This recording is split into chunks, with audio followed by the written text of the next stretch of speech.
now that this is 2017, all around in America, in American cities, states, there have been some demonstrations, some protests among different groups, among different communities, and many of these protests have been anti-Trump protests. And what you're seeing right here is an anti-Trump protest.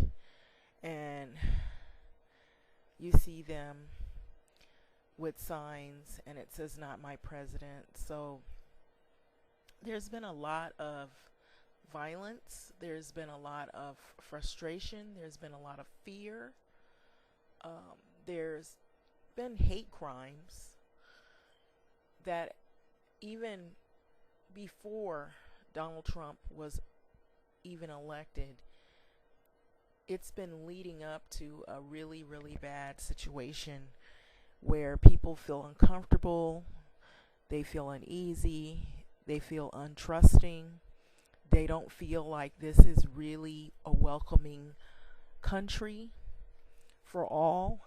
And there's been a lot of racism, there's been hate comments and slurs back and forth, fighting on political issues between, people who are Democrat and people who are in line with Republican values. And so I believe that it isn't going to get any better, because if you remember in 2016, which was not that long ago, before Donald Trump and Mike Pence were elected, there were many protests and they were Trump rallies. And there were Trump supporters and then there were anti-Trump supporters. And there was a lot of bickering, there was a lot of arguing, there was a lot of fighting, there was people who became violent and spouted off, a lot of racial slurs. So these are some of the positions that Donald Trump and Mike Pence have on issues. And this is the reason why people don't feel comfortable about these two in office. And then more recently, we've had an issue with hacking of votes. And so that raises a lot of distrust here in America with, Americans that feel that Donald Trump might have known that Russia had something to do with him being elected. And it felt funny from the beginning to some people, or many people felt like the election was rigged. And so he has a cabinet or a group of males that he has picked, and a lot of their credibility is into question as to how they're going to decide laws of the land and how people are going to be treated, if they're going to be treated fair or not. And if you could just look at some of the things that some of these men stand behind, their mindset, it's pretty scary. And if you really look up the names, like if you look up the chief strategist, he has a website called Breitbart, and a lot of the things that have been said on that podcast are not really American. It's very racial and very oppressive and very bigoted conversations. Some of the things that have been said about women, about people of minority groups. And then you have Ben Carson, who he has no experience in housing, in urban development, but he was picked, I believe, as a token, of course. And recently there was words between John Lewis, who is an icon of the civil rights era, and Donald Trump.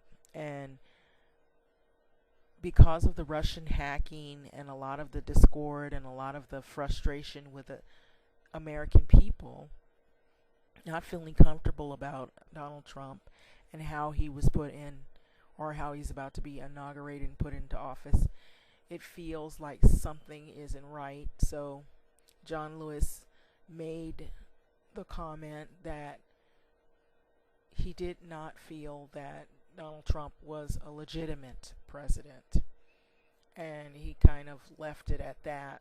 But shortly thereafter, there was a tweet from Donald Trump, and he made comments about John Lewis conducting his business in communities that he's supposed to be involved in, and that he needs to tend to his affairs. And you could look it up, but I won't even really go into it. He sounded like he was commenting on communities that could be black and Hispanic, about the crime and a lot of the things going on, and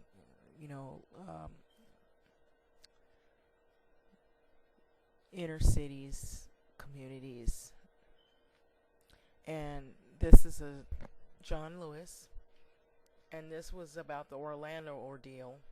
And right away, Donald Trump, his concern was more about banning Muslims rather than the deaths of the people in Orlando. And this is a woman protesting because this is right in line with the massive march for women's rights that is planned this Saturday on the 21st after the inauguration of Donald Trump. And it's right in line with what had happened during a time when Donald Trump was caught on tape.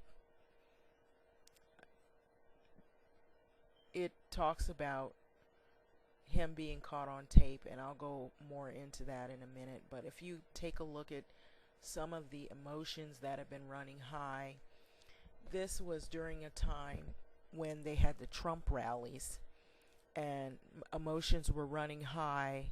The next clip will show a group that has sprung out of nowhere. It seems like it probably was already in the making,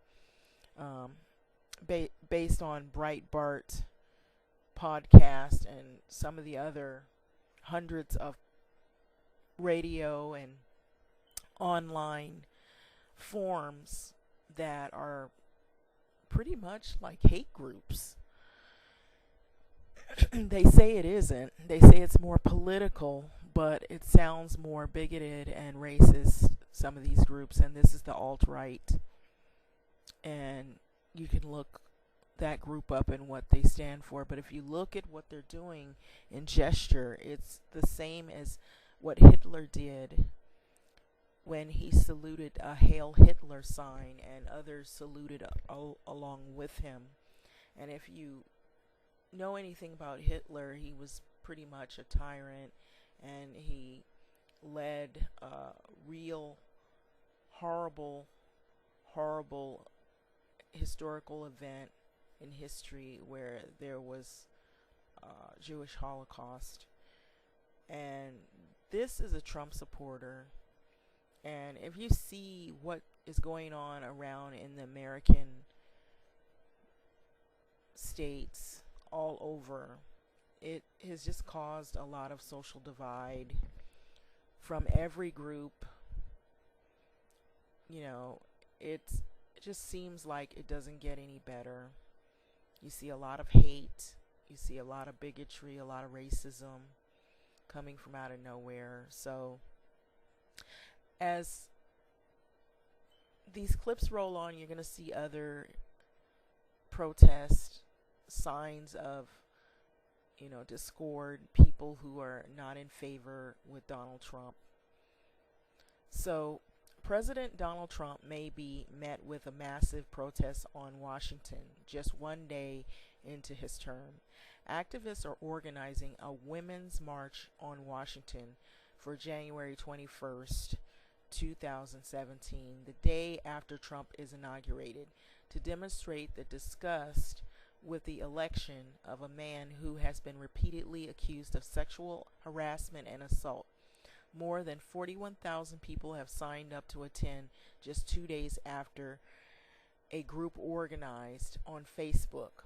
More than 115,000 are listed as interested in attending the rally. We need to be working together in coherent, supportive ways over the next 4 years to activate more women into leadership positions to be more politically active, Bob Bland, one of the organizers, told Reuters. We cannot allow ourselves to give up, put our heads down, and not hold this administration accountable for any violation of human rights or women's rights.